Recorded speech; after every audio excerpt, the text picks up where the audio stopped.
آپ دیکھ رہے ہیں عشق الہی، صوفیہ اور فقراء کی حقیقی تعلیمات کے رنگ عشق الہی کے سنگ۔ چینل کو سبسکرائب کریں اور کریں نماز عشق ادا فقراء کی امامت میں۔ آج کا ہمارا ٹاپک ہے فقر کیا ہے اور معرفت الہی کا نور اور اس کا اسلام کے ساتھ کیا ربط اور کیا تعلق ہے۔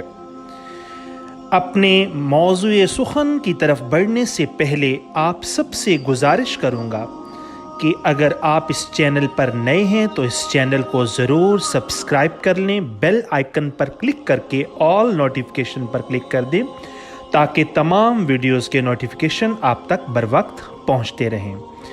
اس چینل کا حقیقی مقصد آپ کو تصوف صوفیہ، فقر اور معرفت الہی کے تمام تر شواہد قرآن و سنت اور اولیاء کی تعلیمات کی روشنی میں دینا ہے۔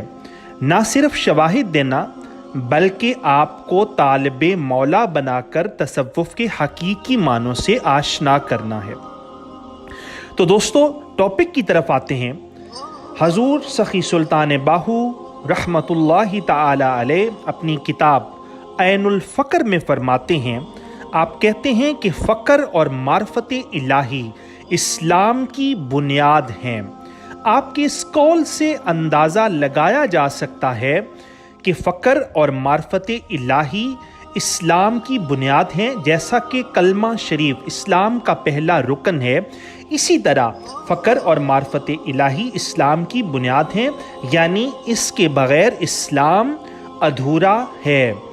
جیسا کہ آپ نے عین الفقر کے اندر حضور علیہ السلام کی حدیث پاک کو نقل کیا، اور جہاں پر آپ صلی اللہ علیہ وآلہ وسلم نے فرمایا کہ فقر مجھ سے ہے اور فقر میرا فخر ہے۔ آپ رحمت اللہ تعالی علیہ نے اس کی وضاحت بیان کرتے ہوئے کچھ یوں فرمایا کہ فقر سے مراد یہاں پر وہ فقیری نہیں کہ کشکول لے کر انسان بھیک مانگتا پھرے، بلکہ فقر سے مراد یہ ہے کہ اللہ تبارک و تعالیٰ کی محبت کو دل میں بسا کر دنیا اور آخرت کی ہر چیز سے بے نیاز ہو جائے۔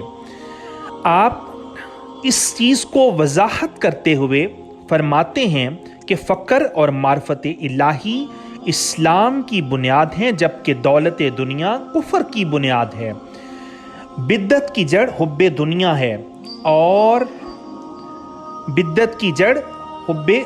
ہے اور ہدایت کی جڑ حب مولا ہے۔ آپ اس بات سے فقر کی وضاحت پا سکتے ہیں کہ فقر حقیقت میں کیا ہے، اور اس چیز کو ہم صحیح معنوں میں کس طریقے سے اور کس انداز سے سمجھ سکتے ہیں، اس بات کا بھی اندازہ آپ لگا سکتے ہیں عین الفقر میں ہی آپ کے اس قول مبارک سے کہ اگر تو حق کا راز پانا چاہتا ہے تو کسی کامل اکمل مرشد کو تلاش کر، اگر تو آئے تو دروازہ کھلا ہے اور اگر تو نہ آئے تو حق بے نیاز ہے۔ اس بات سے یہ بات واضح ہو جاتی ہے کہ انسان جس چیز کا گمان و ارادہ کرتا ہے اس چیز کو ضرور تلاش کر لیتا ہے اور اسے پا لیتا ہے۔ اسی طرح حضور سیدنا شیخ عبد القادر جیلانی رحمت اللہ تعالی علیہ فرماتے ہیں کہ اے بیٹے، اگر سینے کی فراخی اور دل کی خوشی چاہتے ہو تو لوگ جو کچھ تم سے کہیں اس کو سنو اور ان کی گفتگو کی طرف متوجہ نہ ہو۔ کیا تم نہیں جانتے کہ یہ دنیا دار جب اللہ تبارک و تعالیٰ کی ذات سے ہی راضی نہیں تو تم سے راضی کیسے ہو سکتے ہیں؟ آپ کی اس بات کا مفہوم بھی فقر کی حقیقت کو واضح کر دیتا ہے کہ فقر حقیقت میں محبت الہی، خشیت الہی، قرب الہی، نور الہی اور اللہ تبارک و تعالیٰ کی ذات پر راضی رہنے کا نام ہے، اور یہ تمام تر صفات انسان کسی کامل اکمل مرشد کے سینہ سے نکلے ہوئے نور سے ہی حاصل کر سکتا ہے۔ جب انسان کا دل پاکیزہ ہوتا ہے تو اس کے اندر یہ ساری صفات چمکنے لگتی ہیں۔ امید کرتا ہوں آپ کو یہ ویڈیو ضرور پسند آئی ہوگی۔ اگر ویڈیو پسند آئے لائک کریں، کمنٹ کریں اور شیئر کریں۔ اس ویڈیو سے ریلیٹڈ یا اینی ادر کسی بھی قسم کا کوئی بھی سوال اگر آپ پوچھنا چاہتے ہیں تو وہ بھی آپ پوچھ سکتے ہیں۔ ویڈیو کو جتنا ہو سکے شیئر کریں، کیونکہ حق بات کو عام کرنا بھی صدقہ جاریہ ہے۔ اب تک کے لیے اتنا ہی۔ اگلی ویڈیو تک کے لیے اپنے اس خادم کو، اپنے اس فقیر کو اجازت دیجیے۔ اللہ نگہباں، فی امان اللہ۔